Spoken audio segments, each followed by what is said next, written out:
Power star Pawan కళ్యాణ్కు ఆదరణ తగ్గుతోందా? పవన్లోని నాటి దూకుడు నేడు కరువైందా? జన సైనికుల్ని గాలి కుదిలేసి సేనాని పవన్ ఎంజాయ్ చేస్తున్నాడా? పవన్ అలికిడిలో ఎక్కడో తేడా కొడుతోంది. ఇవి రాష్ట్ర వ్యాప్తంగా పవన్ గురించి వినిపిస్తోన్న విశేషాలు. పవన్ కళ్యాణ్ కూటమి ప్రభుత్వంలో భాగస్వామి కావడంతో పాటు డిప్యూటీ సీఎం హోదాలో చాలా కీలకంగా వ్యవహరిస్తున్నారు.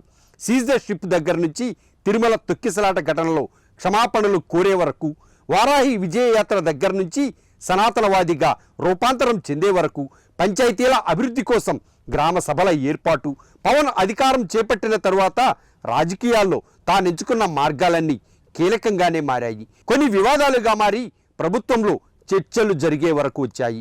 ఇటు గిరిజన ప్రాంతాల్లో పవన్ పర్యటనలు, మన్యంలో తెల్లారేసరికి రోడ్లు తళతళలు వంటి విషయాల్లో సేనాని మంచి మార్కులే కొట్టేశారు. ఇలా పవన్ నిర్ణయాల్లోనూ రాజకీయ దూకుడులో చాలా షేడ్స్ చూసే ఉంటారు జనాలు. కానీ సేనాని ఇప్పుడు తమ వేలు విడిచారంటున్నారు సైనికులు.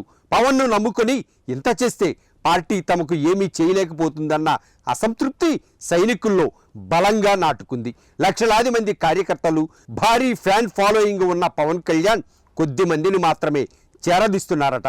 దీనికి తోడు నియోజకవర్గాల్లో టీడీపీ శ్రేణులు సైతం తమతో అంటి ముట్టనట్టు ఉండడాన్ని సైనికులు జీర్ణించుకోలేకపోతున్నారు.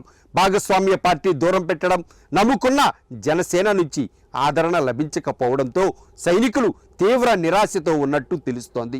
మరోవైపు అభిమానులు పంచిన అండతో పవన్ డిప్యూటీ సీఎంగాను, అన్న నాగబాబుకు ఎమ్మెల్సీ ఇప్పించుకొని పవర్ ఎంజాయ్ చేస్తున్నారన్న భావన కూడా ఇప్పుడు బలపడుతోంది. తాజాగా కూటమి ప్రభుత్వానికి ఏడాది తిరగకుండానే పవన్ కామైపోయినట్టు కనిపిస్తోంది. తొలుత ప్రభుత్వంలో చాలా దూకుడుగా వ్యవహరిస్తూ చంద్రబాబుని కీర్తిస్తూ ముందుకు సాగిన పవన్ ఇప్పుడు అసలు ఆచూకీ ఎక్కడా అనేదాకా వచ్చింది. పవన్ కళ్యాణ్ శాఖలకు సంబంధించి ఫైళ్లు అత్యధికంగా పెండింగ్లో ఉన్నాయనేది కూడా తాజా సమాచారం. దీన్ని బట్టి చూస్తే పవన్లో ఎందుకో దూకుడు తగ్గింది. ప్రభుత్వం ఏర్పడ్డ తొలినాళ్లలో ఆయనలో ఉన్న ఉత్సాహం, నీరుగారిపోయిన వైనాలు కళ్లకు కడుతున్నాయి.